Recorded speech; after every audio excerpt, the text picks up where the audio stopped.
నమస్తే అందరికీ. గత వీడియోలో కార్యదర్శి బాధ్యతల గురించి తెలుసుకోవడం జరిగింది. ఈ వీడియోలో గ్రామ సభలో మనకున్నటువంటి హక్కులేంటో తెలుసుకునే ప్రయత్నం చేద్దాం.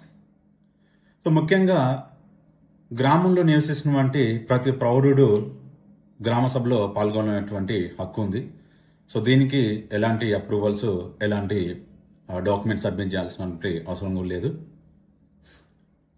ముఖ్యంగా ఈ గ్రామ సభ గత వీడియోలో తెలుసుకున్నట్టుగా కార్యదర్శి గారు, సర్పంచ్ గారు మనకు ఇన్ఫర్మేషన్ ఇస్తుంటారు ఎప్పుడు మన గ్రామ సభ నిర్వహించబోతున్నామో మన గ్రామంలోని.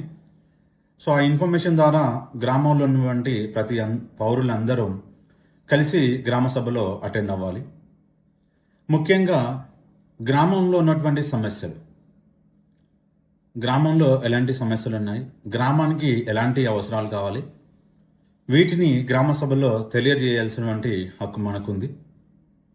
అండ్ గ్రామ అభివృద్ధి గురించి, గ్రామాన్ని ఏ అభివృద్ధి దిశలో మనం ముందుకు తీసుకుపోవాలనుకుంటున్నామో వాటి గురించి కూడా మనం గ్రామ సభలో అడిగేటువంటి హక్కు, తెలుసుకునేటువంటి హక్కు కూడా ఉంటుంది. ప్రభుత్వ పథకాల నుంచి మనకు వచ్చినటువంటి నిధులు, వాటిని ఎవరెవరికి ఎలా ఉపయోగిస్తున్నామో, ఎలా ఖర్చు చేస్తున్నామో, సో వీటి వివరణ కూడా తెలుసుకునేవచ్చు. గ్రామంలో ఏదన్నా అన్యాయం జరిగితే గ్రామ సభలో తెలియజేసేటువంటి హక్కు కూడా ఉంటుంది. సో నార్మల్గా గ్రామంలో చాలా మంది గ్రామ సభకు అటెండ్ అవ్వరు. అంటే వాళ్ళకు వివిధ కారణాల చేత అగ్రికల్చర్ వర్క్ కానీ, లేదంటే డిఫరెంట్ వర్క్స్ కానీ వాళ్ళు గ్రామ సభను నెగ్లెక్ట్ చేస్తూ ఉంటారు. సో దీనివల్ల కొద్ది మంది చేతిలోనే నిర్ణయాలు తీసుకొని పడతాయి.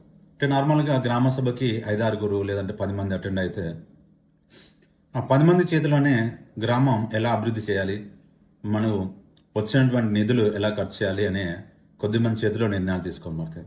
సో అందుకని ఎప్పుడైతే మన గ్రామంలో గ్రామ సభ నిర్మిస్తున్నారని తెలుస్తుందో ఆ టైం ప్రకారంగా మనం గ్రామంలో ఉన్నటువంటి పౌరులమందరం కలిసి గ్రామ సభలో పాల్గొనాలి.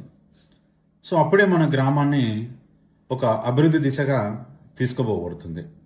లేదు అంటే ఆ కొద్ది మంది నిర్ణయాలు సో గ్రామంలో ఉన్నటువంటి చాలా మందికి అంటే నచ్చకపోవచ్చు. సో వాళ్ళు ఆ నిర్ణయాలను, అభివృద్ధి పనులను అంతగా యాక్సెప్ట్ చేయకపోవచ్చు. సో అందుకని ముఖ్యంగా ఇక్కడ చేయాల్సినటువంటి వర్క్ ఏంటంటే గ్రామ సభలో మనం అందరము, గ్రామంలో నివసించేటువంటి పౌరులమందరము పాల్గొనాల్సినటువంటి అవసరం ఉంటుంది. సో ఇది ఈరోజు వీడియో. మరొక వీడియోలో మళ్ళీ కలుసుకుందాం. Thank you.